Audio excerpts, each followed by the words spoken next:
हरिमेधा ऋषि के द्वारा हरिणी नामक ऋषि पत्नी के गर्भ से भगवान श्री हरि के अवतार की कथा सुनाते हैं। इन्हीं भगवान हरि ने गज को उद्धार किया है और ग्राह के पास से मुक्त कराया है।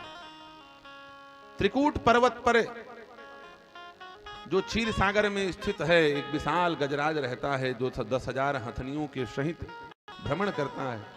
सैकड़ों पुत्र हैं उसके, सैकड़ों पत्नियां हैं। एक दिन वह धूप से संतप्त मदमस्त गजराज उस सरोवर में प्रविष्ट होता है और वहां पर पहले से बैठा हुआ ग्राह मगरमच्छ उसका पैर पकड़ लेता है।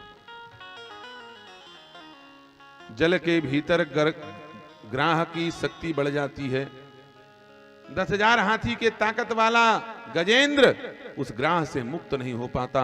सैकड़ों वर्ष व्यतीत हो गए, लेकिन लड़ते लड़ते लड़ते लड़ते गज और अगाध जल की ओर ही चला जा रहा है। अब डूबने के लिए केवल जौ भर सुंड बचा हुआ है। सारे रिश्ते नातेदार छोड़ करके भाग गए, गजेंद्र अकेला बचा है। तब उसने सोचा कि रिश्ते नाते सब छोड़ के भाग गए हैं। जितने रिश्ते नातेदार थे कोई साथ नहीं दे पाया, अब कौन मुझे बचावा इस ग्राह के पास से। अब तो मेरा साथी केवल नारायण दिखाई दे रहा है। उस बचे हुए शुंड से वहीं सरोवर में खिले हुए कमल को तोड़ा है और तोड़ करके भगवान को समर्पित करते हुए प्रार्थना की है, हे नाथ मेरी रक्षा करो। सुंदर यहाँ पर गजेंद्र मोक्ष का स्त्रोत लिखा है। वेदव्यास जी महाराज ने सुखदेव जी परीक्षित जी को सुना रहे हैं। और जैसे कहा हे हरि मेरी रक्षा करो, हे हरि बस बोल पाए, मेरी रक्षा करो नहीं बोल पाए। जहां सुंड उठा करके कहा हे हरि तो भगवान बैकुंठ से दौड़ पड़े।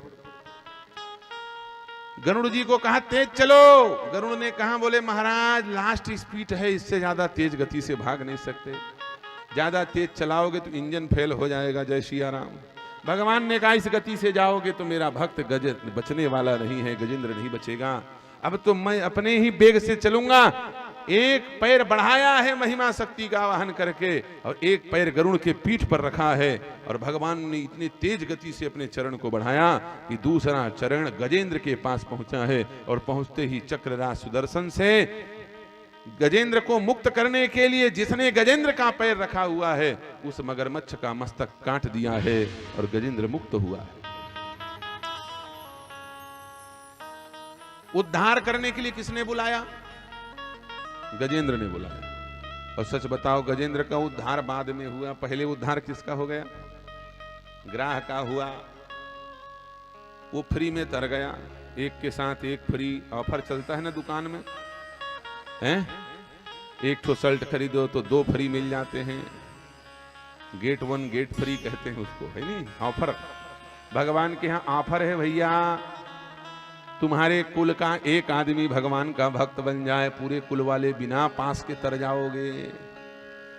और वही ऑफर यमराज के यहाँ चलता है, एक आदमी पापी हो जाए बाकी सब जय सिया राम धारा इधार पहुंच जाओगी, है कि नहीं?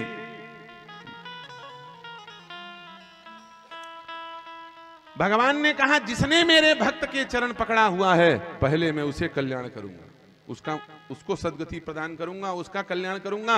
ये गज से ज्यादा पवित्र उसका भक्त ये गज ग्राह हो गया है क्योंकि चरण पकड़ा हुआ है।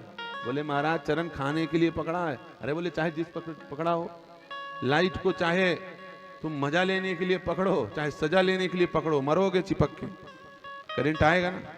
अच्छा कपड़ा धोते हो तो कपड़ा धोते हो तो आंख खोल करके धो चाहे आंख मूंद करके धो, कपड़ा साफ होगा कि नहीं होगा? होगा ना। ये जरूरी थोड़ी कि देखो उसको ध्यान लगाओ कि कपड़ा धुल रहा है, अनुलोम विलोम करो, कुंभक रेचक करो और फिर उसके बाद पवित्र आचमन करके कपड़ा धो तब धाम, ऐसा थोड़ी होता है। तुम रगड़ रहे हो कपड़ा साफ होगा। बिजली की नंगी तार छुओ चाहे जानबूझ करके छुओ चाहे धोखे से छुओ करंट मारेगा। वैसे ही भक्त चाहे जानबूझ करके जाओ चाहे बिना जाने जाओ काम बनेगा। भगवान ने कहा क्रोध से पकड़ा चाहे बिना क्रोध के पकड़े, मेरे भक्त को पकड़ा है, पहले मैं उसको सदगति ग्राह का उद्धार किया है और गजेंद्र को मुक्त किया है। इस गजेंद्र के पूर्व चरित्र को सुनाया है। यह गजेंद्र पूर्व जन्म में इंद्रदुम्न था, अगस्त ऋषि का सम्मान नहीं किया, बैठा रहा जड़वत हाथी के जैसे, तो श्राप दे दिया अगस्त जी ने कि जाओ तुम हाथी बन जाओ। और यह पूर्व जन्म का ग्राह एक वसु था, गंधर्व था। ये डूबते स्नान करते हुए ऋषि का पैर नीचे से पकड़ लिया, तो उनको श्राप दे दिया कि जाओ तुम पैर पकड़ने के लिए बड़े अभ्यासरत हो ना, मगरमच्छ बन जाओ। तो वही मगरमच्छ आज आया है, गंधर्व मगरमच्छ बन करके, और वही महाराज इंद्रदुम्न गजराज बन करके आए हैं। इस प्रकार से गजेंद्र का उद्धार भगवान ने किया है। देखो, भगवान को उद्धार करने के लिए कोई ना कोई बहाना चाहिए, वो तैयार बैठे रहते हैं। द्रौपदी ने हाथ उठाया और हाथी ने अपना सूंड उठाया, दोनों को भगवान ने तार दिया। तारा कि नहीं तारा? भैया, भगवान की कथा में बैठो, सत्संग में बैठो, तो रुक रुक करके अपना सूंड उठाते रहो। अपना अपना सूंड उठाओ। है तुम लोगों के पास सूंड?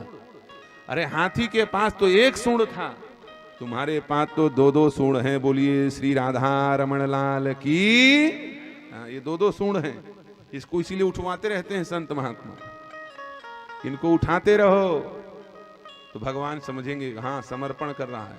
द्रौपदी ने अपने हाथ नहीं उठाए थे, जोड़े रखे थे, तो भगवान ने कहा दुनियादारी से जोड़ रहे हो, मेरे सामने जब उठावे, हे नाथ मेरी रक्षा करो, मैं भी जोड़ के चलाऊंगा। गजेंद्र अभी तक अपनी शक्ति लगा रहा था, भगवान ने कहा लगा लो, जब थक जाओगे तो हमसे बात करना। और जैसे सूंड उठाया, भगवान दौड़ करके चले आए। ये भगवान की पद्धति है, उनके सामने समर्पण करो तब वो रक्षा करेंगे। तो समझ लिए रहना, जहां हम बोले तो बीच में अपना सूंड उठाते रहना, है ना। और तुम लोग तो दो सूंड वाले हाथी हो, वो गजेंद्र तो एक सूंड वाला था। हम लोगों को तो भगवान ने दो दो सूंड दिए हैं, है कि नहीं। समर्पण, कुल मिलाकर के समर्पण ही सार है। इस प्रकार से गजेंद्र का उद्धार हुआ है।